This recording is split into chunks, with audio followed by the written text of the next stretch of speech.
regarding the exam, based on what I see,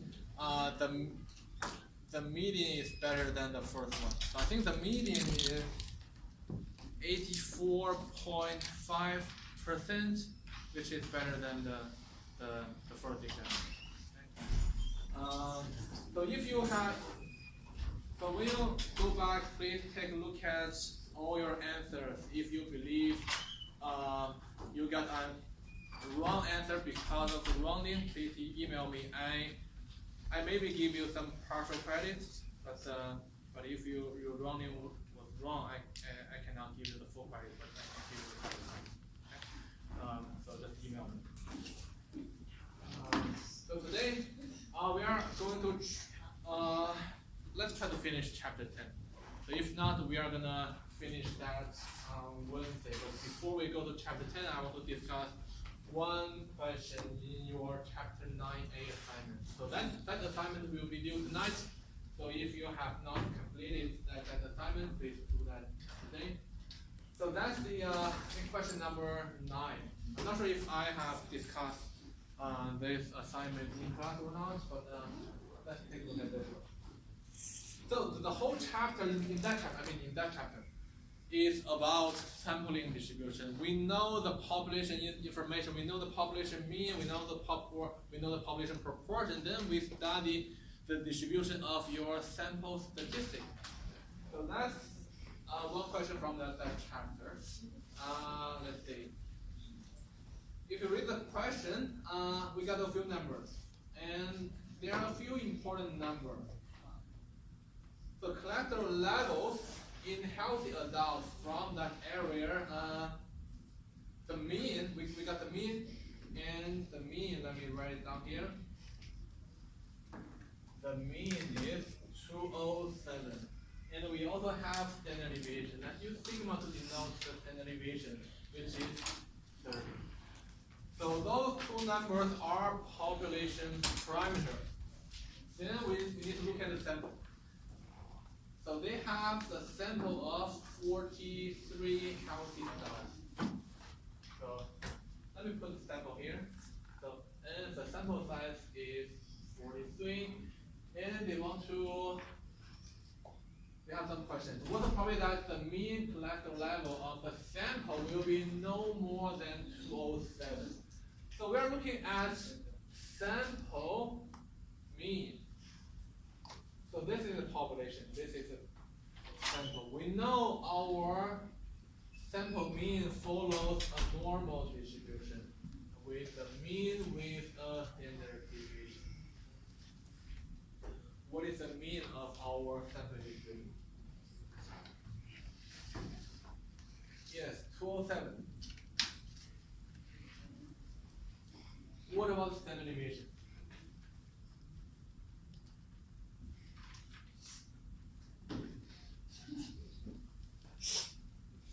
Standard deviation is equal to the population standard deviation over square root of your sample size. Your population standard deviation is 30, and the sample size is 43. So if you do the calculation, you will be able to get the standard deviation. Then it's asking what's the probability that this sample mean is no more than 207, which means no more, less than or equal to 207. That's the question. And we know this guy follows the normal distribution. So if you use that function, you only need to calculate this standard deviation, then you put all the numbers in there. So let me show you. If you want to use Excel, let me show you how to use it in Excel. It's similar. So the mean,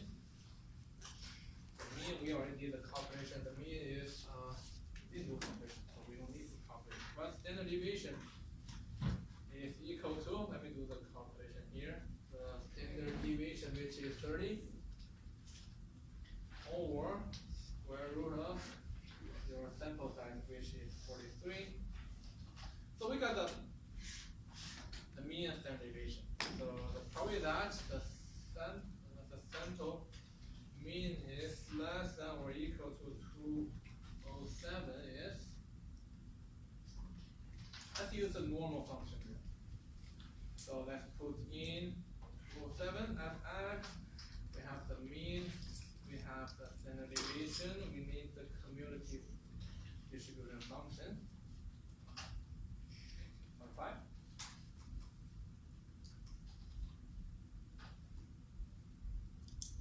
And then the second.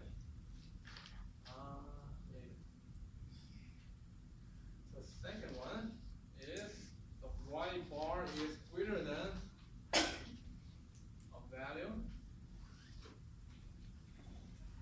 and less than 212. So if you use step function, you can just directly use the between option to calculate this one. But if you want to use Excel, we know Excel function only gives us the probability that the random variable is less than a value. It doesn't have a function to calculate the between. So if you want to use Excel to do this one, you have to calculate two things. The first one is you calculate the probability that your sample mean is greater than 202. The other one is you calculate the probability that your sample mean is less than 212. Okay. So those are the two numbers you need to calculate. Then the between is equal to the difference between those two.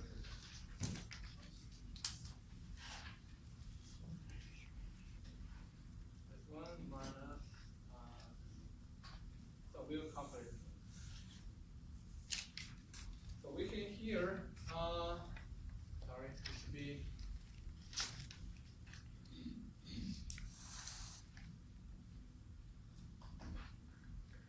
now. So we just use a normal function, norm.dist.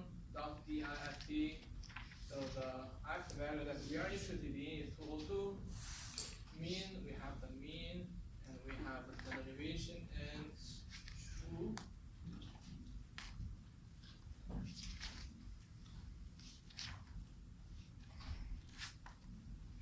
And then let's do the same for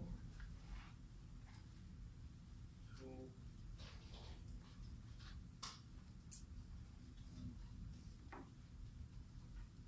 So value, mean, standard deviation, not true. Let me put the equation here.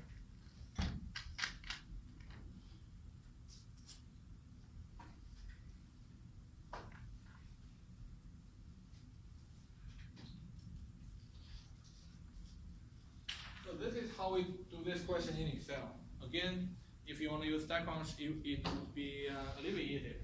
But if you want to use Excel, this is how we do it. I think the part C is similar, so you can use the similar function to do the calculation.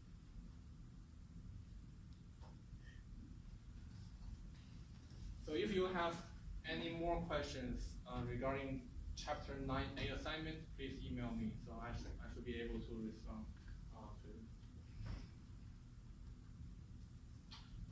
So any questions on this one?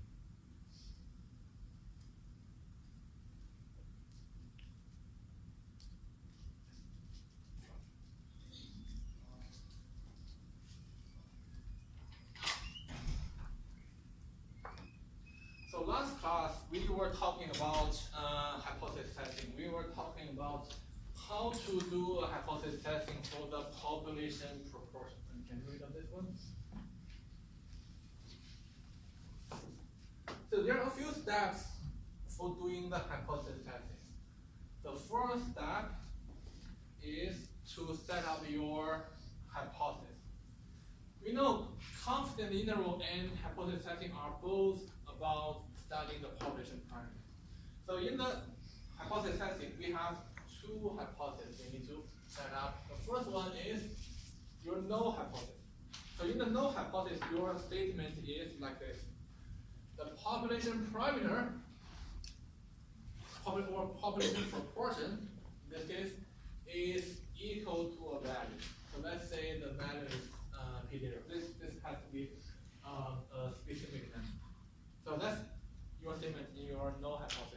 It's always equal statement. It's always equal. You don't have to worry about should I choose not equal to or greater than or less than. You don't have to worry about that for the null hypothesis.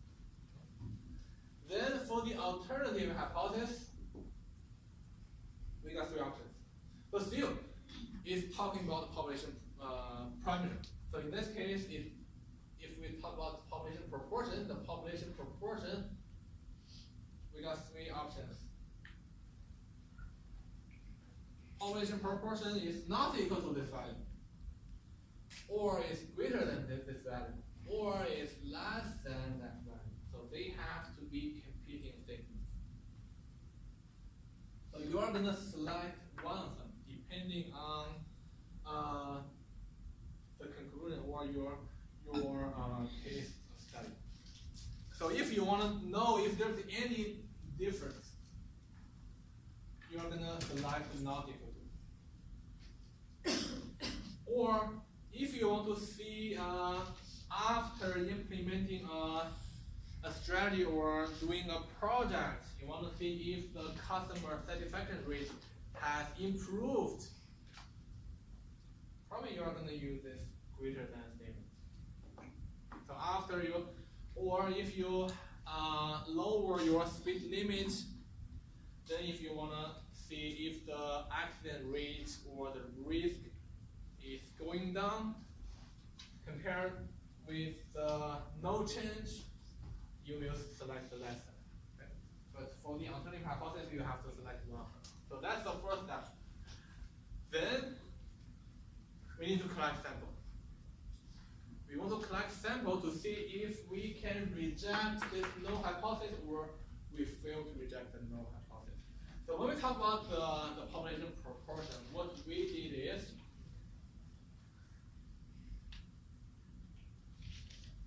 so we have a standard normal curve. So speaking of standard normal curve, the mean is 0, the standard deviation is 1.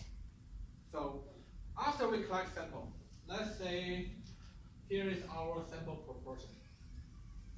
So I just made up one number. So this is from our sample. Our sample proportion is 21%. So how do we know? So let's say this is in our hypothesis. So this is our sample proportion, but our population proportion that we want to test is 28%. Then we want to calculate these or these statistics. So this is our sample statistic. This is our test statistic. In this context, we call it Z statistic. Z statistic, we have a formula to calculate the Z-score. So we are not going to do this. Then after we have the Z-score, let's say the Z-score is 0.1 after calculating, doing the calculation. Then the next step is to put the Z-score into this standard normal curve. So this is the Z-score. This Z-score will define some rating. So if we talk about the, let's say we talk about the two-tailed alternative hypothesis. This Z-score and negative Z-score, let me use the solid line. So negative 0.1, so the Z-score will define two tails or two regions. So those two regions correspond to probability. We know this is a standard normal curve. So those two regions are kind of probability. What's the name of this probability? We have a special name for that.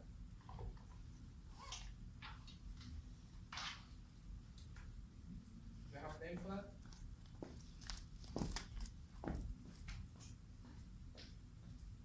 It's called p-value. So the probability here is called p-value.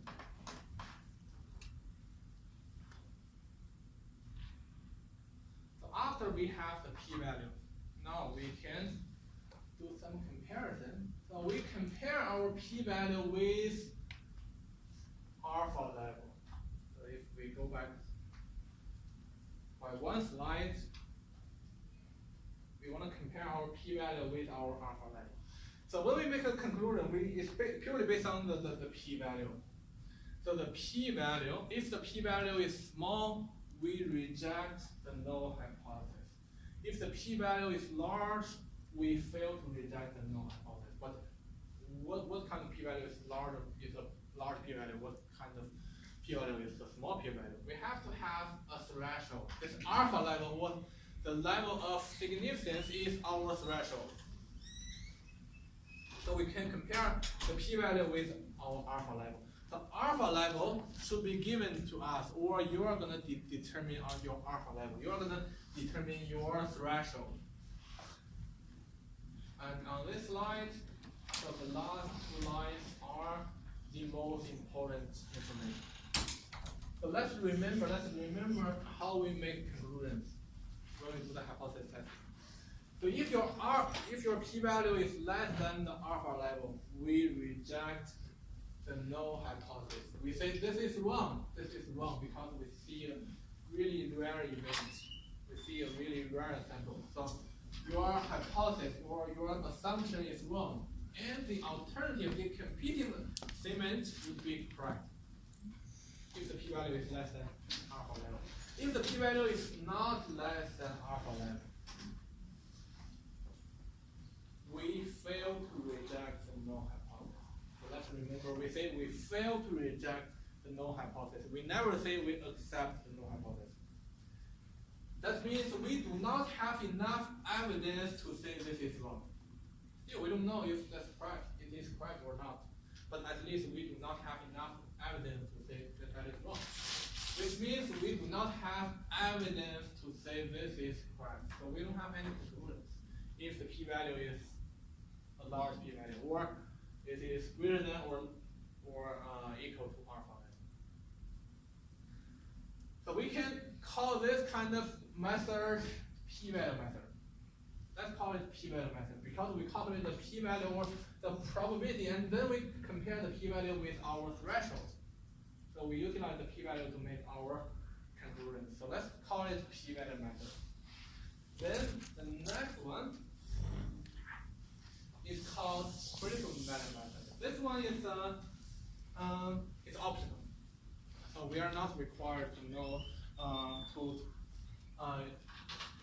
implement this one in our assignments or exam, but I think it's good to let you know this method. So this critical value method is similar to the p-value method. The difference is only in the last step. So when we do this p-value method, so when we do this critical value method, we still need a standard normal curve. Do you need that?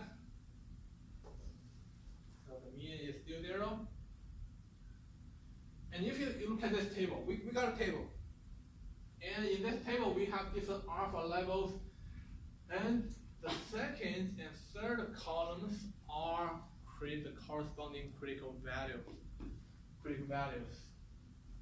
for each of the alpha level. So that means instead of calculating the p-value from the statistics, let's put our threshold into this standard normal curve first. So let's say the alpha level is 0.05 and we are doing two-sided hypothesis testing. So the critical value method, the critical value is 1.96. So let's put the 1.96 into this standard normal curve form. Okay. So if then let's deal with our z statistic or our test statistic. So if our test statistic falls into any of those regions, we should reject the null hypothesis.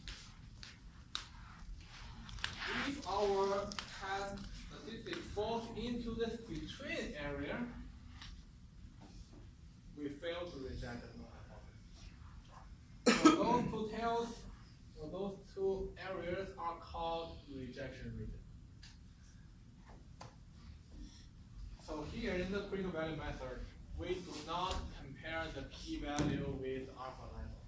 Instead, we compare the critical value, which is defined by our alpha level, with the z statistic. So that's why it's called critical value method. So if we go to the next slide, so it gives us 3 different scenarios. So if we are looking at one-sided hypothesis testing, so the population proportion is less than a value. So if that is the case, we have a critical value here. So if your test statistic is in this region, we call it rejection region. So if your test statistic or your z value is in this region, you reject the null hypothesis. You reject the null hypothesis. If your z statistic or test statistic is in the green region, we fail to reject. So similarly here, so if it's greater than statement, so this, the right tail is your rejection region. So you just compare your z value with this critical value to see if it's there or there. So green region, that means fail to reject. Red means rejection region. And if we talk about the two-sided non-equal statements, so if your z or test statistic in one of those two tails, you reject. Otherwise, you fail to reject.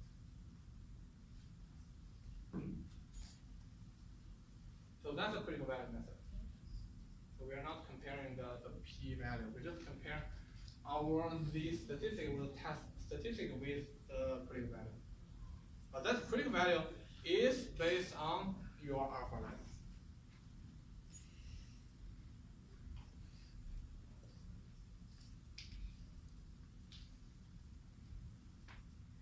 So any questions on this?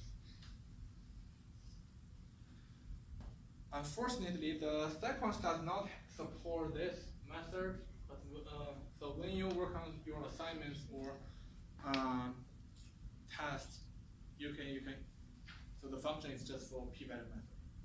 So if you are interested in this critical value method after class, you can do some research.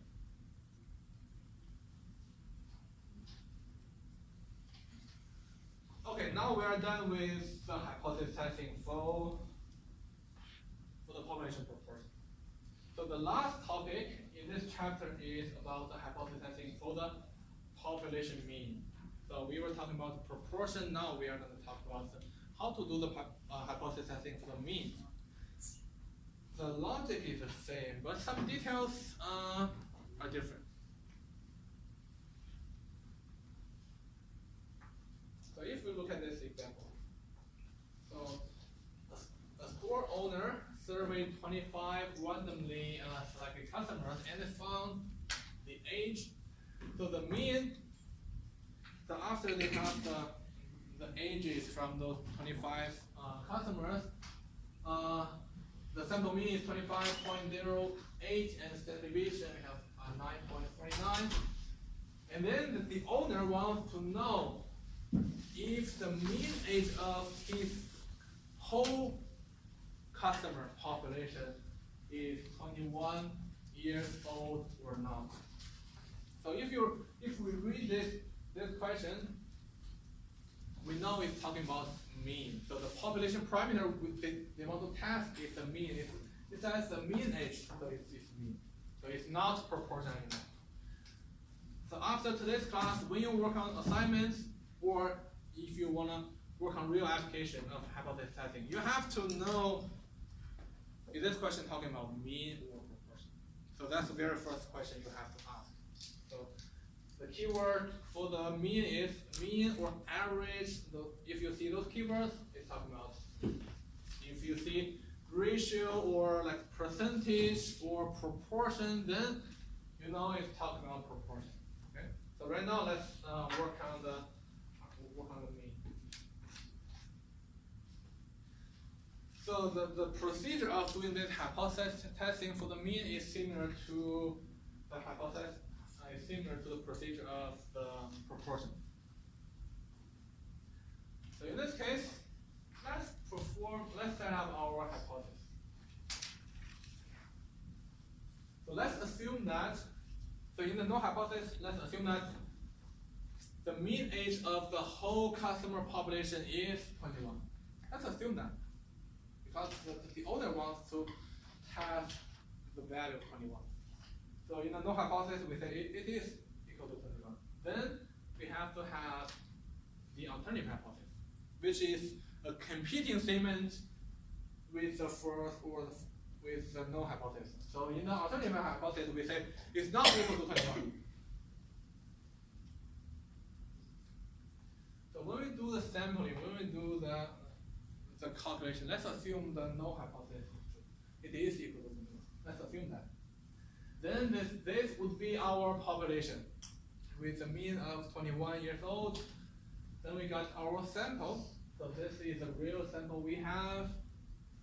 So if the population mean is equal to 21, our sample mean would follow a t distribution, where we can calculate the t statistic. So the y bar is our sample statistic, or our sample mean. So this value is from the sample. And the mu 0, so that's our hypothesized value. So we assume it is 21. So this value would be equal to 21.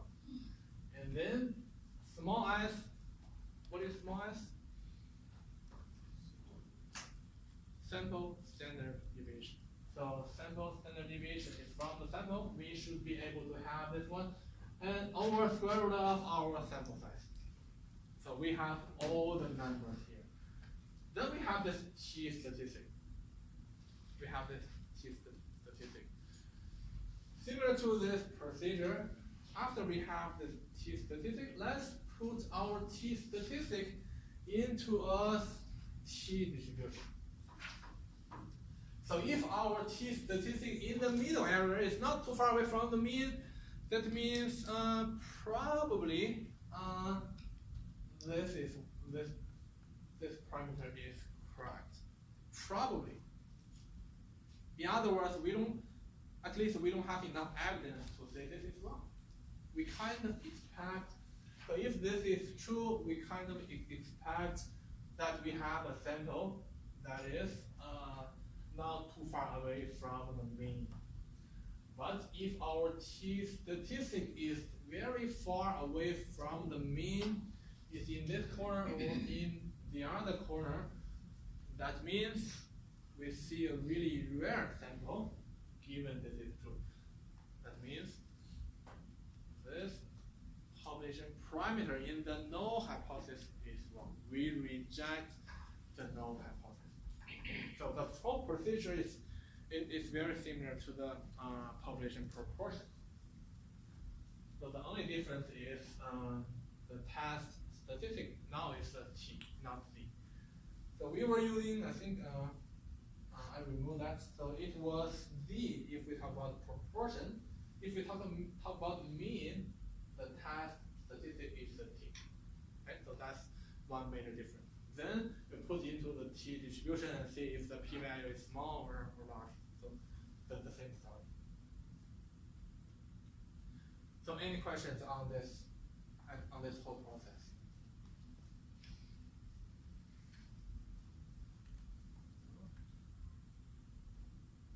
So we need this formula to calculate the t statistic.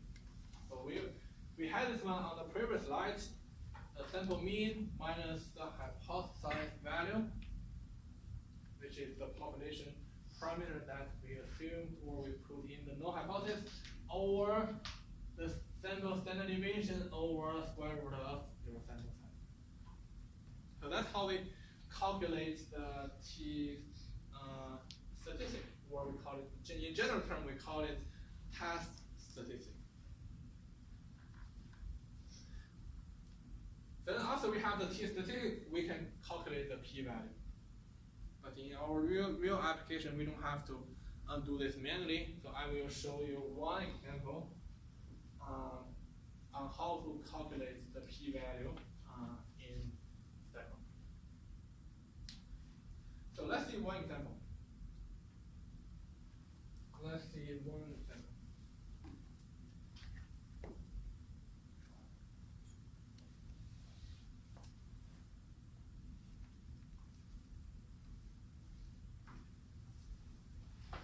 So we got an insurance sales representative. So his or her boss wants to know if there's evidence that that person's mean profit of all the policies that he or she sold is less than 15,000. So they collected, randomly collected 30 policies that she or he sold, and they want to know if the mean is 15,000, if the mean is less than 1,500. So if it is less than 1,500, maybe they have to do some training for him or her, but that's another story. But our job is to identify if the population mean is less than 1,500 or not. So we got two numbers from our sample. So those two numbers are from the 30 randomly selected policies. So the mean is 1438.9, and we got the standard deviation. So if we just look at the sample mean, of course it's less than 1,500. The sample mean is of course less than 1,500. But can we say, if we consider all the policies that that person sold, is the mean profit is still less than 1,500? Can we say that? Maybe or maybe not. Then let's do a hypothesis test. Okay. So the first one we already said is about the mean, because it says mean profit. So let's talk about the mean. So when we set up our hypothesis, our null hypothesis is, so if we talk about mean, the population parameter is mu. It's mu. And we were using P as the population proportion, but it was from last class. Right now, the population mean is, so in the null hypothesis, we say it's not less than 1,500. Let's say it's equal to 1,500. Then the alternative hypothesis is that it is less than 1,500. So if we can reject this one, that means it is less than 1,500. But let's see if we can reject this one or not. So that's our hypothesis.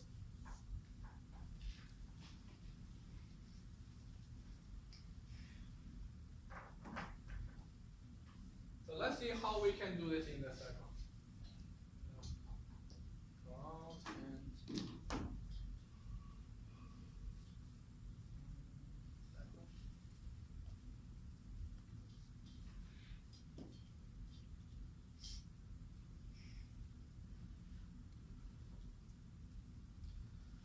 Because this hypothesis testing is about the population mean, let's go to stat t-stats one sample with someone. Stat t-stats one sample with someone. Because we are given the sample mean, we are given the sample standard deviation. So we use the with someone.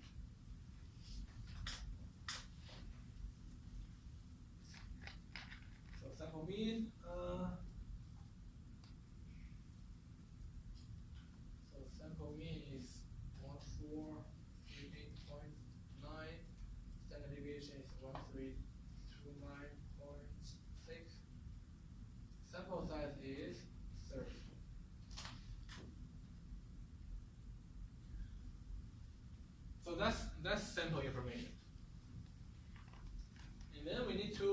put our hypothesis in the sequence. So for the null hypothesis, is the population parameter is mu is equal to 1500, and the alternative is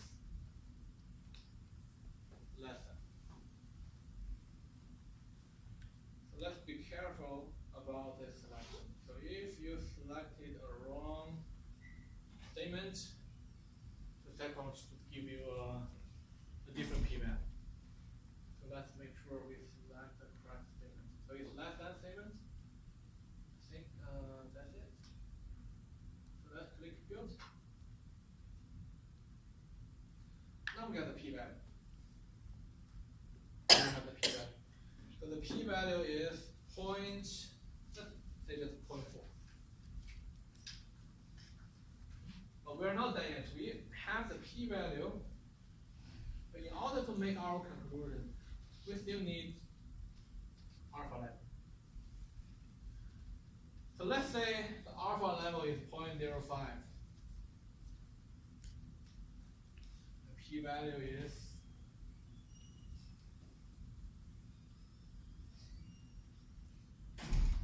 0.4. So after we compare those two numbers, should we reject the null hypothesis or we fail to reject the null hypothesis?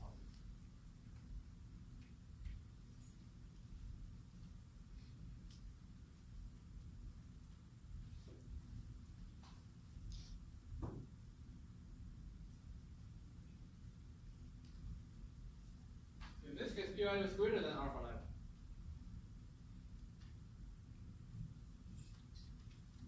Reject or fail to reject?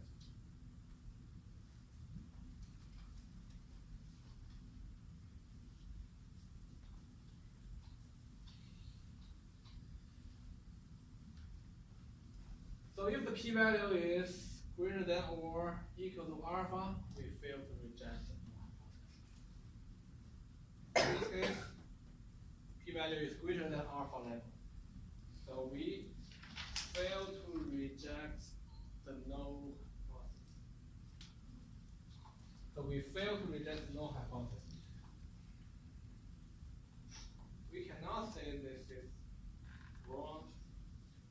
We cannot say this is right. So if we fail to reject that, means we do not have enough evidence to say that sales representative's mean profit is less than 1500. Although the sample mean is less than 1500, but regarding his or her whole population, we do not have enough evidence to say the mean profit is less than 1500. So that's our conclusion. So the last step is to use your p-value and the alpha level to make our conclusions. So you have to compare your p-value with the alpha level.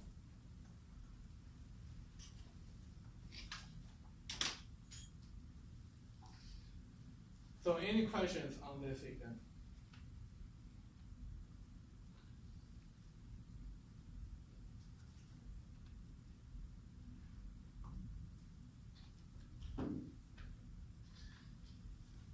So another topic is the relationship between confidence interval and hypothesis testing. So we discussed that the confidence interval and hypothesis testing are both about studying the population parameter, and there is a relationship. So a confidence interval corresponds to a two-sided hypothesis testing. And when we were talking about confidence interval, we were talking about a confidence level, 95%, 98%, 99% confidence level, if you still remember. And then when we are talking about hypothesis testing, we said alpha level, 0.05, 0.01, 0.1, and so on and so forth. And there is a relationship. So the relationship is your confidence level is equal to 1 minus your alpha level. So if we talk about two-sided hypothesis testing, So the confidence level is equal to 1 minus the alpha level. For example, if you do a 95% confidence level confidence interval, so you do a confidence interval with 95% confidence level, and I do a hypothesis testing, I do a two-sided hypothesis testing with alpha level of 0.05, basically we are doing the same thing. So we are doing the same thing. You can either do a hypothesis testing or confidence interval. So if this is what you do, this is what I do, we are doing the same thing. We can come to the same conclusion. Okay. But remember, this is two-sided hypothesis testing. We have this relationship. Confidence level is equal to 1 minus the alpha level. So that is what this statement said. Yes? Is it also In this one? Yes. It's always one. So it's always this relationship. Confidence level, because confidence level is a percentage. It's less than 1, right? And this one alpha level is also less than 1. So the sum of those two is equal to 1. It's always. Any other questions? So let's see one example. I think we have one. I think we only have one question regarding this relationship in chapter 10.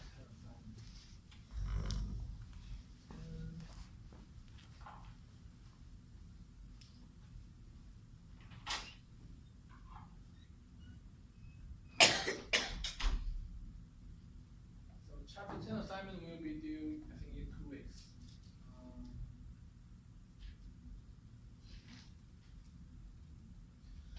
Okay, this is a question. So in a recent year, a poll asked, they select his random sample. Sample size is 2606. Get rid of this one.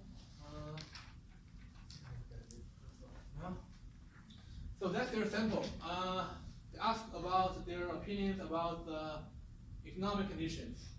So in the sample, 30% of people said the economy is excellent or good. And so we were talking about sample in the first sentence. Then a recent media outlets claim that the percentage of people who believe the economy was in excellent or good shape was 27%. So the media says it's 27% for the whole population. And then we need to do a hypothesis testing to see if the survey or the sample supports this 27% or not. So here we have a few numbers here. So our sample, so the sample size is n is equal to 2606.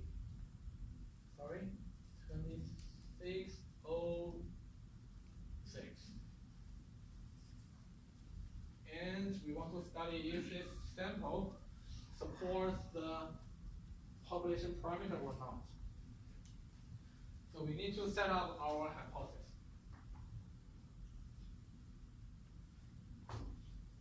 So in the null hypothesis, we don't have to worry about the statement, it's always equal to. But which one is the population parameter that we want to test? 27% or 30%?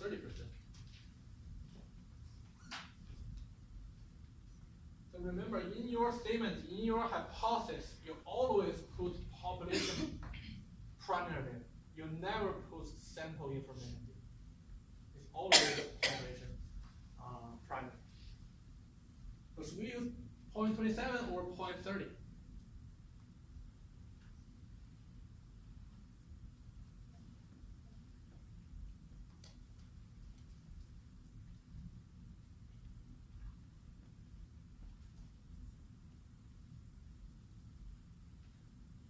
what is 30%? What is that number? It's about population or it's about sample?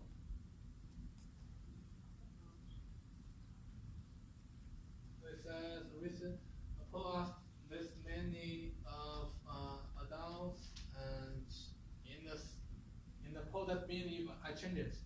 Let me say in the sample, 30% rated the economy as excellent or good. So 30% is the sample proportion. So in our statement, in our hypothesis, we cannot put sample proportion here. We have to put population proportion. And the media said, the media claimed a population proportion, which is 27%. And we want to use this sample to test if this population proportion correct or not. So in this case, the population proportion is 27%. So the null hypothesis has to be p is equal to 0.27. What about the alternative hypothesis? So in the alternative hypothesis, we have a few options: not equal to, greater than, or less than.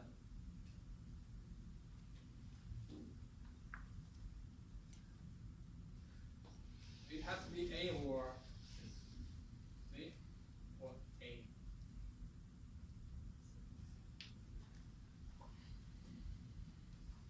Let's look at the last sentence.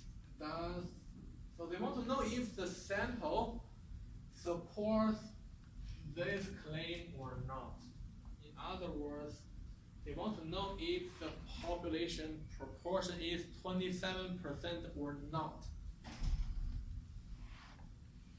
Did they say they want to know if the proportion is greater than 27%? They didn't say that.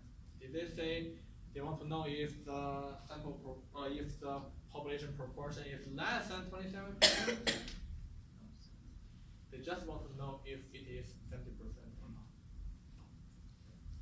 In that case, we choose not equal to statement. I don't care if it's less than or greater than. I just want to know if it's a different value. If it's a different value, I'll be happy.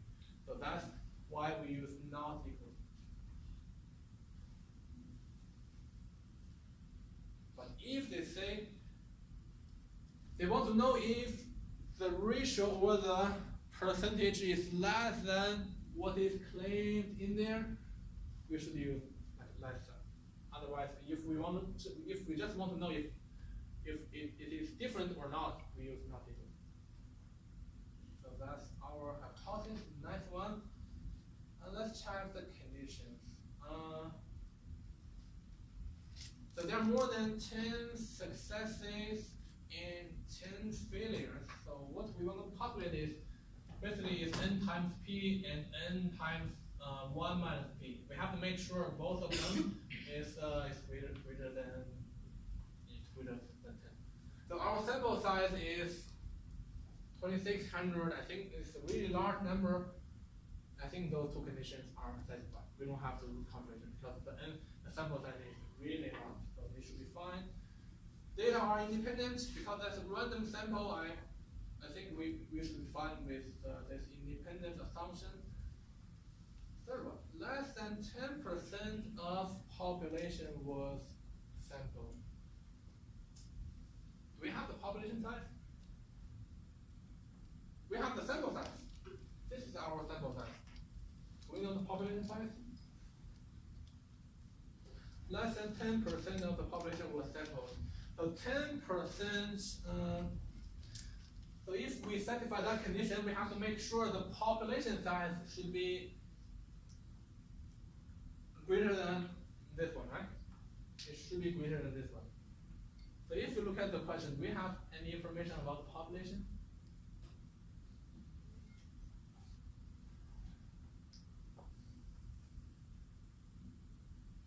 So it says a large country, right? What is the population in US?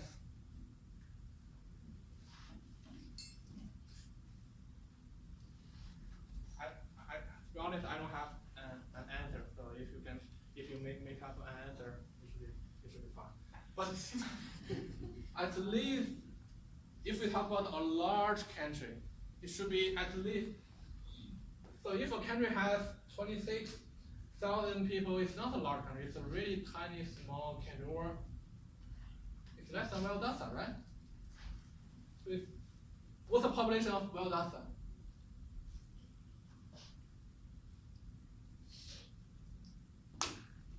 Never mind. Okay. So at least we know this country has enough population. Okay. So less than 10% of population was sampled. Okay, we should be fine. The sample is random because it's a random sample. We believe that. Okay. Check answer. Alright. Then confidence interval. So we are doing a confidence interval. Let's do this really quick because we covered that in the previous chapter.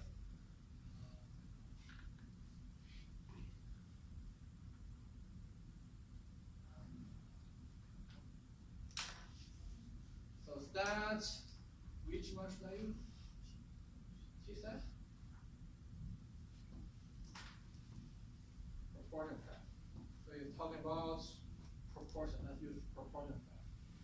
One sample with someone. Okay, now here's the problem. The number of successes, number of observations. We do have the number of observations, which is our sample size. But what is the number of successes?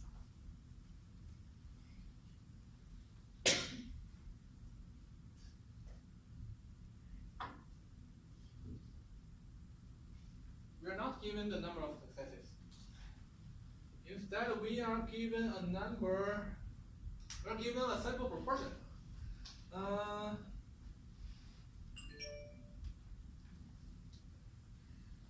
So the sample proportion is 30%. So the number of successes is basically our sample size times our sample proportion.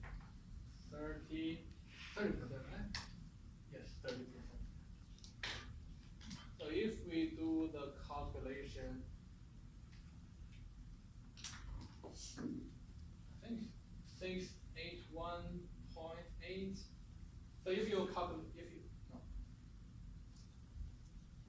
if you have calculator, please help me do the calculation. I'll put this number in there. So we have to do some calculation to get the number of successes. And one more thing, constant interval 90. Okay, it's at 99%. Let's change to 99%. Field. So we have the lower limit and upper limit. Let me just copy and paste. 3 decimal places. So let's be careful of the wrong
confidence interval provide evidence to support the claim or not?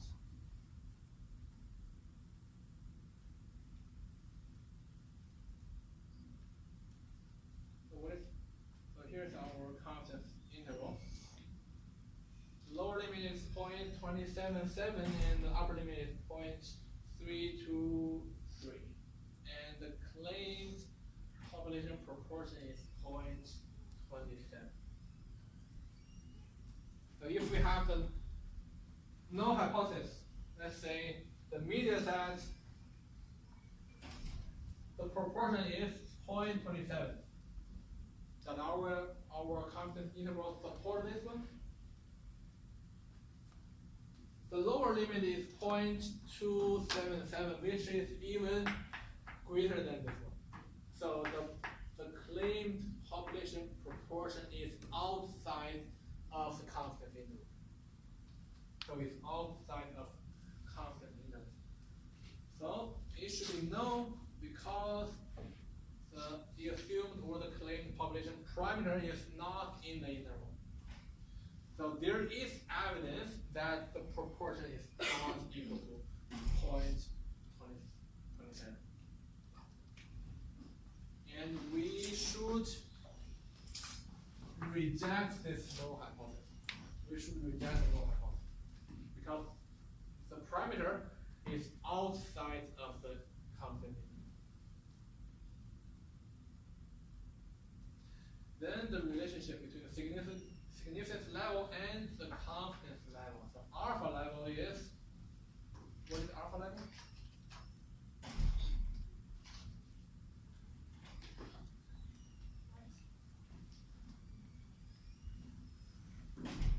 So the confidence level there is 99%, let's say 0.99. So it should be equal to 1 minus the alpha level. 0. So that's going to be the two-sided hypothesis test. So the last question you have to use this relationship. Confidence level is equal to 1 minus the alpha level. Or the confidence level plus the alpha level, or the significance level has to be 1.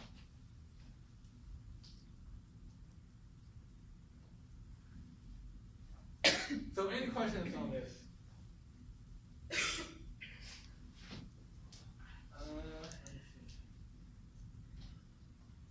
Okay, I think the procedure, we already covered the whole procedure. We don't have to repeat the procedure anymore. And the next topic is errors. So when we do hypothesis testing, we will make errors for sure. We will have errors for sure. But I want to reserve 15 minutes for the quiz, so we will stop here. So the next class on Wednesday we will start with the errors that we will make in the hypothesis testing. So in the quiz, here's the quiz. I don't need calculation. I only need 3 answers. Your first answer is that talking about proportion or median. Then you set up your hypothesis. Then you tell me if you are doing a two-sided or one-sided hypothesis. So you don't need to do any calculation. If you feel like you are going to use the calculator, you are in the wrong way.